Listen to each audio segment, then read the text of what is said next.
Please sit down. Thank you. Welcome to you all.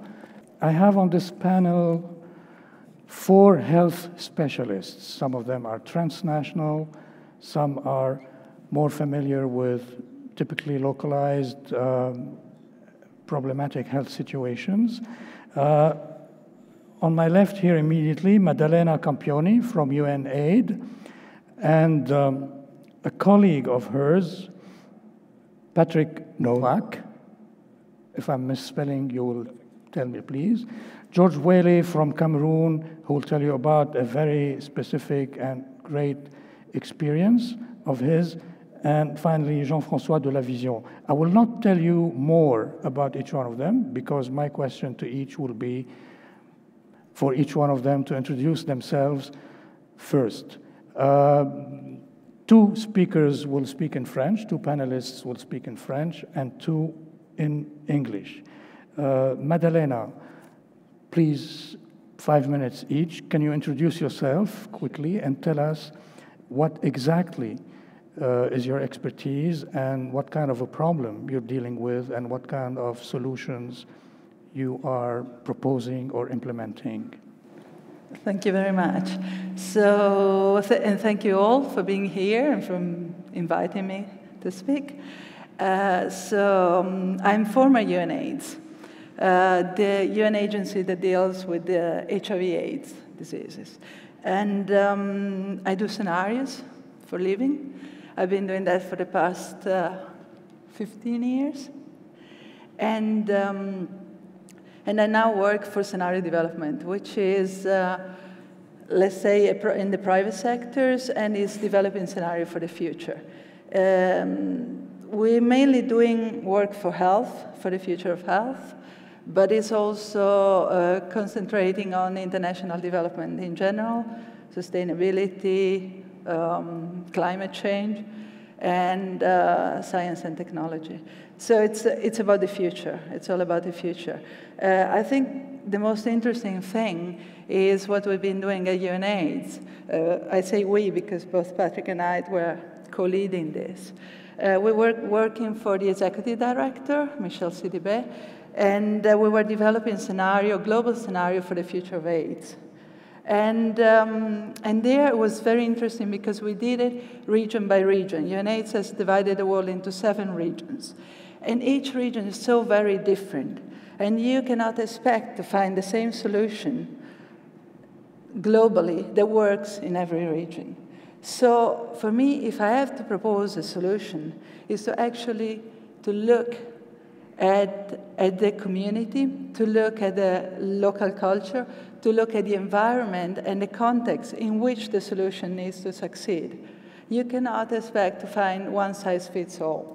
So when we did the global scenarios, we did first scenarios region by region. And the scenarios we find out for the future of AIDS in Africa, they are completely and drastically different than the scenarios in Latin America, in Asia and the Pacific, or in Eastern Europe and Central Asia.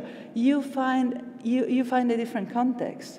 If you want to end AIDS in Russia, you have to take a different approach that you would take in Thailand.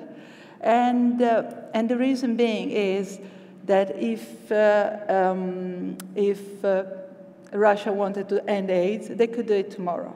They have the money, they have the infrastructure, they have all they want.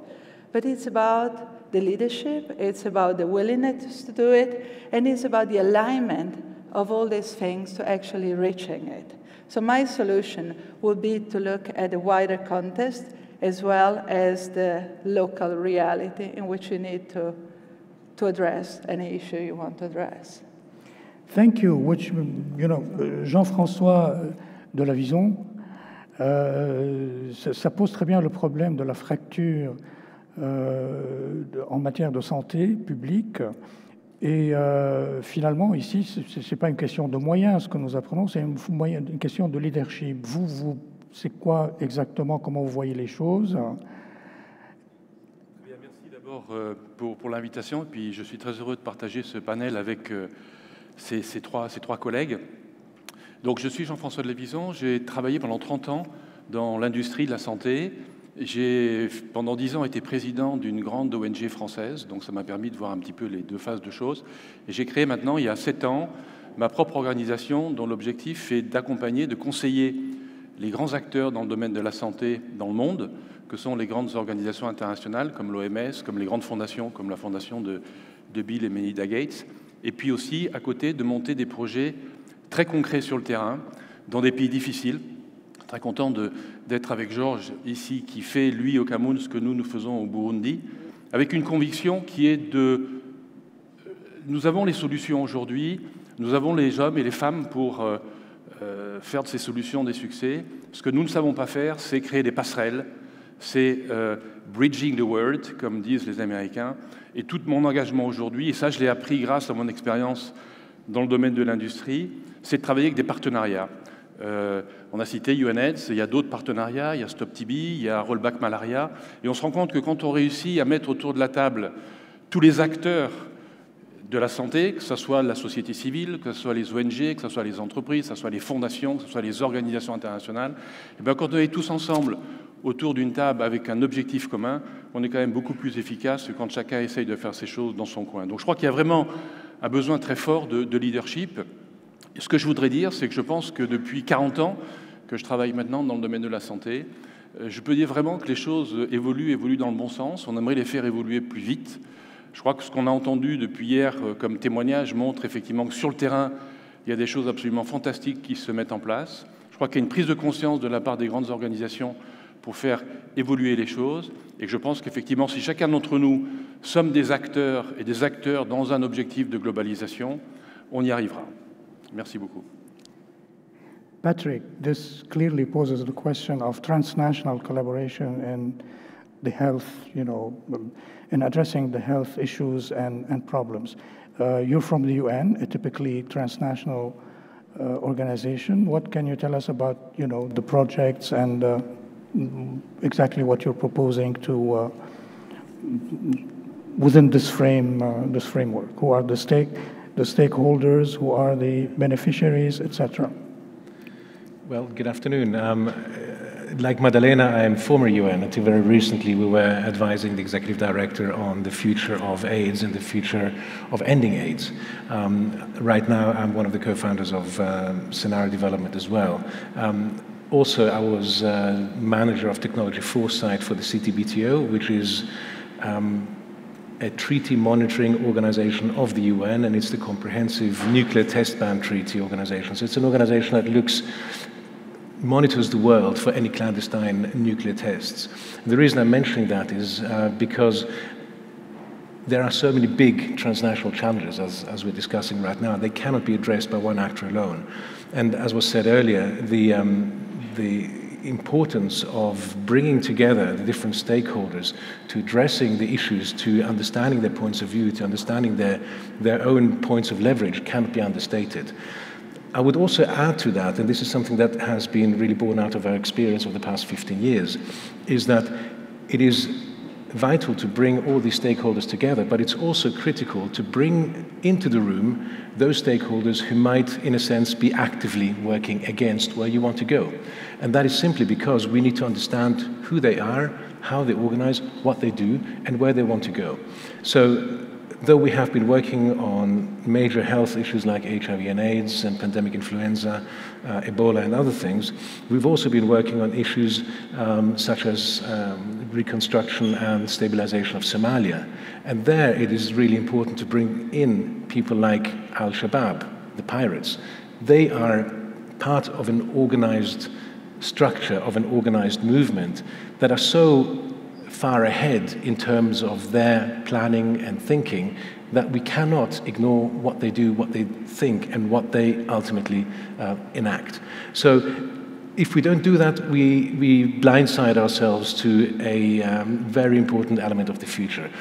The same is absolutely true in the health sphere. We need to speak to those we consider the not-so-friendlies, whoever they may be. I don't want to point anywhere, because we all have groups that we think, oh, we don't want to talk to them because they're difficult. But those are exactly the ones we need to engage. And the reason, again, is if we want to shape the future and we want to in a sense, imagine where we want to go, we also have to imagine where we don't want to go and understand and recognize that we may be traveling down that path. So in a sense, this is what in scenario development and with Maddalena, we are beginning to call experimental policy making. So if you are interested in developing a response or a policy that by definition has to live in the future, you cannot simply base your assessment and your decision-making on the knowledge of today, but you have to position yourself in the future to, in a sense, be better prepared, to be more resilient, more responsive, and more effective. So to us, foresight is critical, be it in the sphere of global health, or in governance, or in climate change, or in economic spheres. So anything that is one of those they call a vexing problem. These are the big issues that we can't really put our fingers on. We have incomplete information to resolve. We have to be really open and bring in as much as possible from the outside to understand where you're going. Thank you very much, Patrick. Avec Georges Bwelle, qui vient du Cameroun, nous avons à l'opposé un exemple, je dirais, parfait, j'oserais dire, d'une initiative personnelle. À l'opposé des initiatives qui sont transnationales, qui impliquent des organisations colossales ayant des budgets énormes, nous avons là l'exemple d'une personne, d'une initiative personnelle qui consacre son temps, mais je vais le laisser lui-même nous dire comment il consacre son temps à colmater les brèches d'une fracture sociale et de santé énorme. Georges, je vous laisse. Merci beaucoup. Merci pour cette opportunité. Je suis très heureux d'être là et de faire partie de ce panel. Voilà, je m'appelle Georges Bwelle, je suis chirurgien à l'hôpital central de Yaoundé, au Cameroun. Le Cameroun, c'est un pays qui est en voie de développement, c'est un pays qui essaye d'appliquer la démocratie. Et comme vous le savez, la démocratie, c'est un débat d'idées.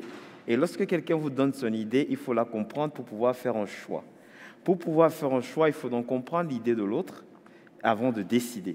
Et pour comprendre cette idée, il faut avoir des connaissances. Et pour avoir des connaissances, il faut aller à l'école. Et nous, on s'est dit, nous sommes dans un pays où la plupart des dirigeants ont fait leurs études dans les villages. Mais de nos jours, l'école du village est abandonnée. Alors, si on veut bien appliquer la démocratie, avoir les connaissances, comprendre les idées, il faut relancer l'école du village parce qu'il y a beaucoup de gens qui vivent dans les villages. Et dans les villages, comment on envoie l'enfant à l'école? Qu'est-ce que les gens du village font? Pour envoyer un enfant à l'école, les gens du village sont des agriculteurs.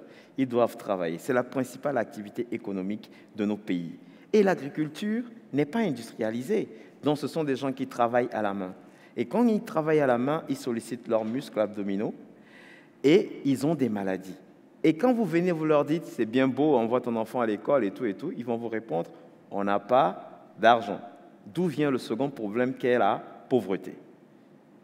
Alors, la pauvreté nous mine, parfois le manque de connaissances nous mine, et on s'est dit, si, en tant que chirurgien, je travaille à l'hôpital central de Yaoundé en ville, je peux consacrer un peu de mon temps, c'est-à-dire les week-ends, le vendredi, samedi et dimanche, à aider ces populations pauvres et nécessiteuses qui sont dans les villages, en les soulageant de leurs maux. Par exemple, un fermier ou un agriculteur qui a une hernie, je l'opère, alors je le remets dans le circuit de la lutte contre la pauvreté. Et il va recommencer à travailler, il va recommencer à avoir de l'argent. Et je me suis dit, si tu fais ça, l'enfant pourra aller à l'école. Mais je ne peux pas venir immédiatement. Je lui dis, je t'ai opéré, mets-toi à travailler et les fruits arriveront à la seconde. Je lui dis, pendant que tu guéris et pendant que tu fais ton champ, je te donne 6 ans. Pendant ces 6 ans, ton enfant va aller à l'école primaire et moi, je vais lui donner cahier, bic, crayon pour qu'il puisse apprendre. Au bout de 6 ans, cet enfant va te montrer, en fin d'études primaires, qu'il a le niveau pour pouvoir compétir. Et toi, tu lui payeras l'école au secondaire. Et à l'université, nous allons partager. Tu peux payer l'école et nous, on payera la chambre. Ah ben, c'est comme ça que tous les week-ends, nous nous retrouvons dans un village du pays pour apporter à ces populations pauvres et nécessiteuses des soins de santé spécialisés gratuitement avec une équipe. Je ne suis pas seul, je suis avec une équipe. Et nous distribuons du matériel scolaire aux enfants des écoles primaires pour qu'ils puissent avoir le niveau adéquat, afin que demain ou après-demain, même si c'est dans 200 ans, qu'on puisse avoir plusieurs docteurs, plusieurs avocats, plusieurs ingénieurs pour un avenir meilleur. La joie que nous avons dans notre équipe n'est pas de voir ce lendemain meilleur avec ces 200 médecins et avocats. Non, la joie, c'est d'être les pionniers, d'être l'amorce de ce processus. Nous avons une joie immense de savoir que les choses pourront changer dans 200 ans, mais il faut commencer. Et nous avons la joie d'être parmi les pionniers. Et comme l'a dit les panélistes, pour réussir ce genre d'activité, il faut un partenariat. Mais il faut un partenariat qui est efficace. Parce qu'un partenariat qui est efficace va nous permettre de mener des activités spécifiques qui permettront à plusieurs sociétés de pouvoir s'améliorer. D'ailleurs, on le dit bien, il faut un corps sain et un esprit sain pour pouvoir avoir une meilleure vie. Je vous remercie. Merci à vous, Georges Bwelle. Vraiment, c'était un euphémisme de dire un peu de vos week-ends. Ça fait 10 ans que vous allez vendredi, samedi et dimanche. J'espère que votre message de partenariat parviendra à l'ONU et que vous pourrez effectivement bâtir des partenariats. Nous avons, aux belles surprises, un peu de temps. Est-ce qu'il y a dans le public des personnes qui voudraient poser quelques questions, avoir quelques précisions? I would like to ask you a question in the meantime. How does the UN deal with individual initiatives or the NGOs or, you know, the non-government initiated or controlled or managed solutions? Do you have any program that? Yeah, there are a number of programs, and obviously UN, there is an entire section, especially UNAIDS, that deals with communities, and the partnership with communities, the partnership with the youth, with the NGOs and all that. But that's not the only mandate that UN has. The facilitation and the negotiation is part of it, but it's also in the understanding of what is the wider picture and the wider decisions you need to make. Because on one side, it is important to work locally, and that's what is fundamental and needs to be done, like you do. On the other side, you also have to manage the big powers and the big decisions. If you do one thing, you cannot mix it with the others. You, in a sense, you need to be focused on the wider picture, understand the wider picture in order to facilitate the work at the local level. If you don't facilitate the work at the local level, they will not succeed. As we were talking beforehand, we said, you're a doctor, you do a fantastic work, but you alone is not enough. You need to train new, younger generations to do the same thing. You need to be a big structure, in a sense. To do that, to be sustainable, you need money.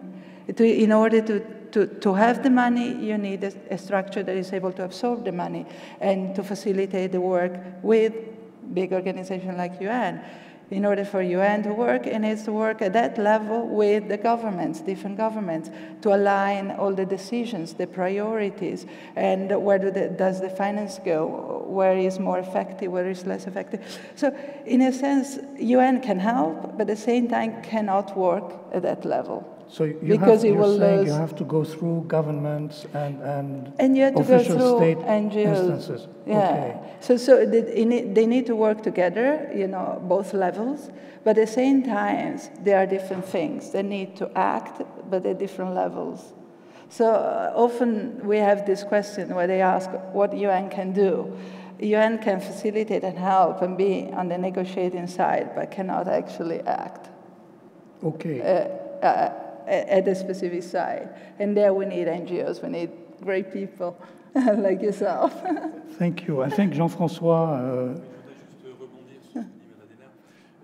Je crois qu'aujourd'hui, les organisations des Nations Unies sont en train de prendre conscience de la nécessité de faire quelque chose et des besoins du terrain. Moi, je travaille actuellement avec l'Organisation mondiale de la santé sur un projet de social innovation et de social entrepreneurship. Comment faire en sorte qu'une technologie qui est développée soit accessible à ces populations. Un petit exemple très rapidement, j'ai travaillé il y a 2 ans avec la fondation de Bill Gates qui, parce qu'il a des fonds, a réussi à développer une technologie dans le domaine de la santé, soi-disant développée pour les pays en développement.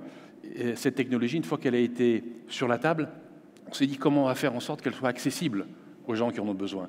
Donc tout ce travail que les Américains appellent delivery est quelque chose de très important sur lequel tout le monde aujourd'hui pense et qui va être pour moi un lien entre les grandes organisations et les structures du terrain. Une autre chose très importante, c'est, Maddalena l'a souligné tout à l'heure, je crois qu'il faut vraiment travailler avec les jeunes générations. C'est un plaisir de voir aujourd'hui, pendant ce forum, les jeunes qui sont autour. Moi, je pense qu'il faut arrêter de vivre dans un monde où les jeunes générations et les anciennes générations se bagarrent. Il faut que le dynamisme de la jeunesse travaille avec la sagesse de l'expérience. Et on a besoin de travailler ensemble. Et ces jeunes, aujourd'hui, nous formons dans le cadre de cette ONG que je préside 350 jeunes sur les métiers de l'humanitaire. Ces jeunes, ils veulent changer le monde. Il faut les utiliser, il faut travailler avec eux. Et enfin, deux derniers points très rapidement, l'empowerment. Il faut que nous donnions la capacité aux populations locales du terrain de se prendre en charge pour mettre en place des projets sustainable. Les ONG, c'est l'urgence. Regardez la situation qu'il y a aujourd'hui en Haïti, 7 ans après. Regardez la situation aujourd'hui du Népal, où toutes les ONG qui sont intervenues dans le domaine de l'urgence s'en vont, et il n'y a rien qui est fait sur le développement. Il faut que nous fassions en sorte que les populations locales se développent. Et puis mon dernier mot, et ça je pense à Georges, il faut le faire avec le sourire et avec passion. Merci Jean-François. One last question on my part. I would like to, is health a matter of experts and for medical experts, I mean? Is there, how do you see the citizen participation in the process of, getting over the divide? Shall I take it? I think it's a very important question. Also, to reiterate what was said earlier, there is now a transition, I think, away from the external prescription of what health should be, how health should be conceived as or delivered or promoted. So while the processes over the last several months have culminated in September in New York with the Sustainable Development Goals, now it's really down to the regions and the countries to implement that. And countries will have to work with citizens very, very closely to understand what that means. The power of citizens is growing. The size of middle classes in a number of emerging countries is growing rapidly, though not as much and as fast as probably people are thinking, but still it is happening. I think there are some interesting trends that one can observe in countries like in the UK, where you have things like the responsibility deals, which are, in a sense, partnerships between governments, the private sector, and citizens' organizations on issues like smoking, consumptions of sugar, and other things that create social health ills. And there is a social contract being built through these structures, whereby citizens really have in theory, have a say over how these things are regulated. So I think we should really envisage a future where citizenry and citizenship becomes much, much more important over time. And it will vary. This is it's a huge blanket statement. It will vary depending on region and geography and politics and economics and everything. But it is likely to be a trend where that becomes more important. Okay, thank you, Patrick. Georges Bwelle, peut-être pour vous, le mot de la fin, avez-vous un souhait, une idée à soumettre? Je vous laisse le mot de la fin. Voilà. Merci pour le mot de la fin. Je pense que nous œuvrons tous pour un monde meilleur. Et comme on l'a dit, les grandes associations, les grandes ONG sont en train de se rapprocher des petites pour pouvoir faire une œuvre meilleure, pour pouvoir avoir un monde meilleur. Je pense que écrire les projets, ce n'est plus ça qui est difficile de nos jours. Pour pouvoir faire des projets, écrire, tout ça, c'est plus difficile. Mais c'est la mise en application. Et pour une bonne mise en application, il faut être en contact avec les populations ou bien alors avec les ONG qui sont sur le terrain, afin que ce qui a été écrit soit adapté à la culture et puisse être pratiqué. Parce que, je vais vous donner un exemple simple. J'ai vu une très grande ONG faire un puits d'eau dans un village parce que la population allait puiser l'eau à 7 km. Mais seulement, le puits d'eau, 2 mois après, a été endommagé. Et tout le monde a dit, comment on a endommagé le puits? Et l'organisation est venue faire une enquête. Alors, il s'avère que dans le village, un monsieur leur a dit, dans ce village, toutes les maisons ont une seule chambre et les parents dorment avec les enfants. Le seul moment où les parents ont une intimité, c'est quand ils envoient les enfants à 5 heures du matin aller puiser l'eau à 7 km. Et les enfants vont à 7 km et les parents ont une intimité. Et maintenant, vous êtes venus ici, vous avez mis le puits à 200 mètres, dont les parents n'ont plus le temps d'avoir une intimité, alors nous, on a cassé le puits. Vous voyez un peu? Donc, je pense qu'il faut que les grandes idées les grands projets qui sont faits soient adaptés à la culture. C'est pour ça que nous aurons un meilleur partenariat pour une meilleure vie. Absolument. J'ai pris ce que vous avez dit avec le sourire, mais évidemment, la situation ne fait pas du tout sourire, mais c'est votre façon de présenter les choses qui est admirable. Et merci à tous. Thank you all for your input and for your interesting ideas and for all the things that you're doing and all the good things that you're doing. Thank you. Merci.